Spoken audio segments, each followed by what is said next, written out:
Game Theory was one of my favorite YouTube channels back in the day. There's so much about it that's just kind of reminiscent of early 2010s YouTube, and I wouldn't have it any other way. If this was The Matrix, by watching this show, you'd be choosing the red pill, and that would make me Lawrence Fishburne.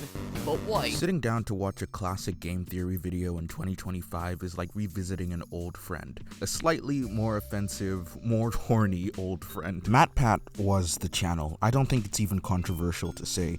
The Game Theorist YouTube channel did have some other people on it, like Gaijin Goomba and some other dude, I think his name was Austin, and he'd make game theory videos, but about the actual scientific plausibility of the video games. But I specifically do remember the Science of Video Game series because they all use blue text for the thumbnails, and I avoided all of them because honestly, without MatPat, it just doesn't feel the same. This was also around the time I was just kind of done with game theory. Not that the videos that they were putting out were bad or anything, but the novelty does wear off eventually. I started realizing the videos being put out were about game franchises that I didn't really care about.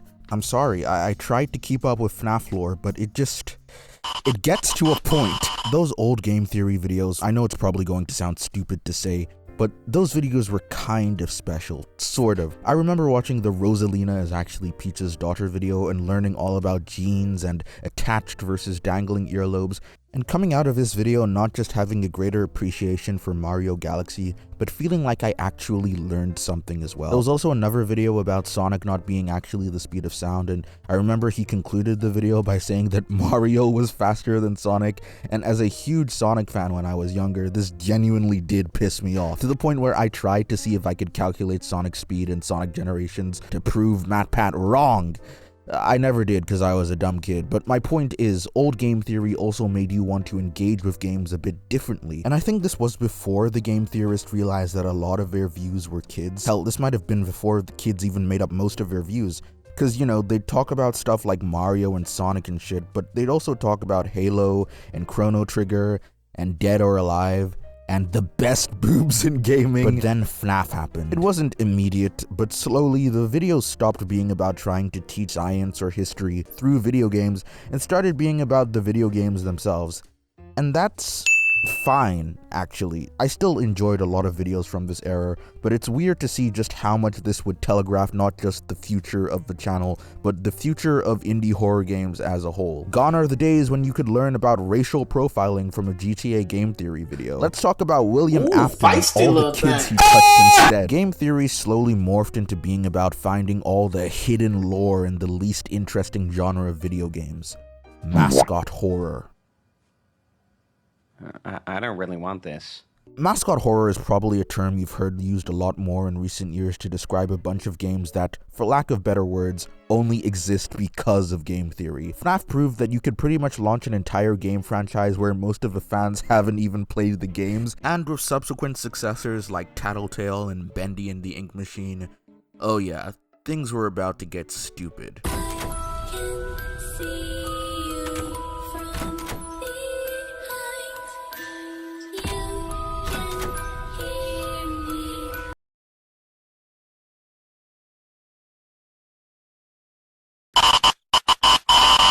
Rainbow Friends, Poppy Playtime, Andy's Apple Farm. What is this, Playhouse Disney? Some of you don't even know what that is, do you? Mascot horror sucks. Now, I haven't actually played any of the games I just listed, but neither of the fans, so. You know, mascot horror is sort of like isekai anime, where the problem is just the existence of the subgenre itself, so much so that everyone who tries to get you into one has to treat it like it's a disqualifier or subversion of itself.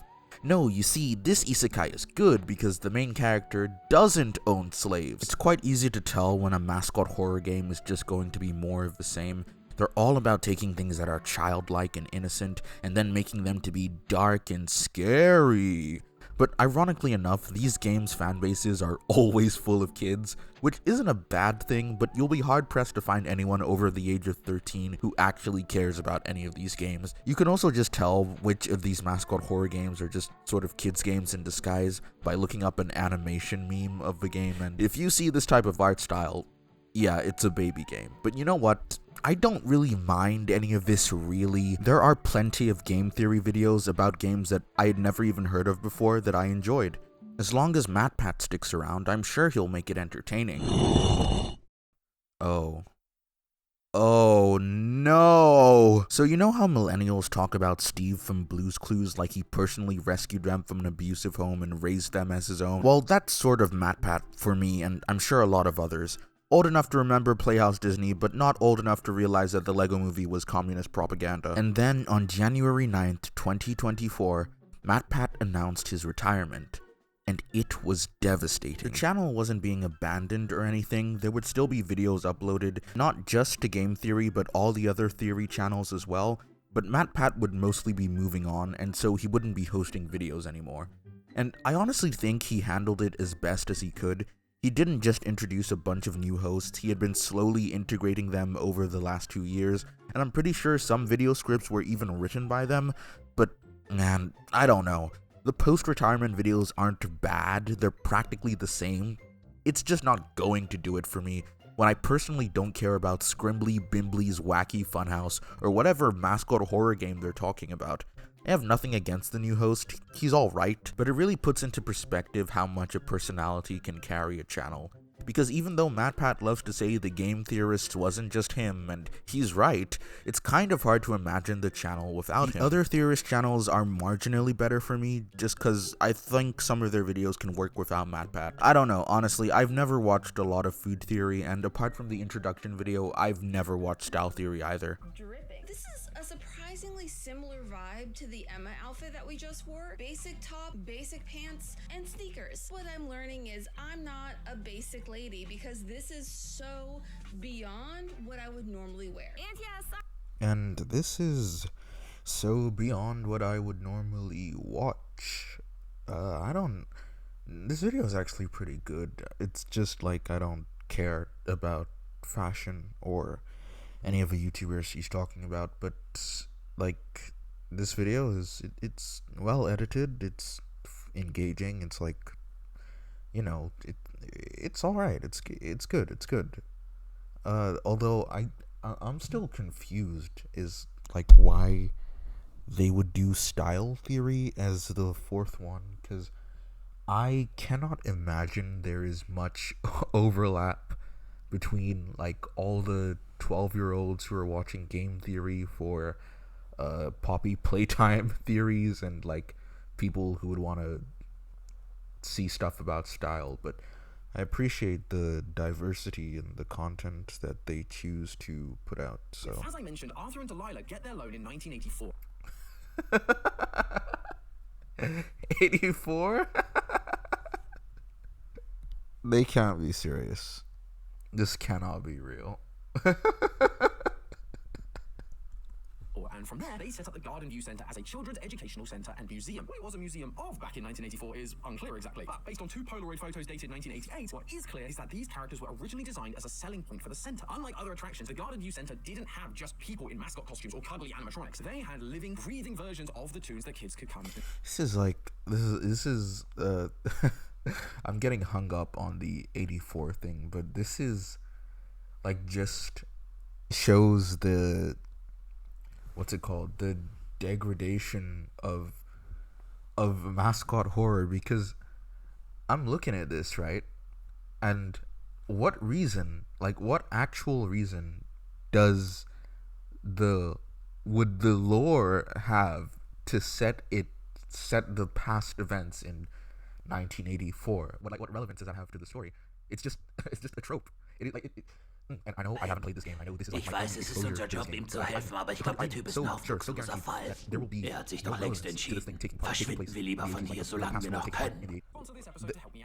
Whoa. I didn't know Game Theory did sponsors now, which is like, I don't mind it. Modern YouTube, it's sort of made it necessary if you want to be sustainable and do anything even slightly like risky or creative, that you do have to take sponsorship. So I don't really care. This shows how long it's been since I've watched a Game Theory video. I'm not gonna try and pretend as if modern Game Theory or any of the other channels are objectively worse now. I think there's a tendency to look at the stuff you grew up with and compare it with its modern equivalents and just assume that you had what was better. And while I do miss when Game Theory was more about science, I can't fault the series for choosing to change with the times. At the very least, a new generation of kids will inherit the curiosity to theorize about their favorite games, even if they're all Garten of Ban Ban.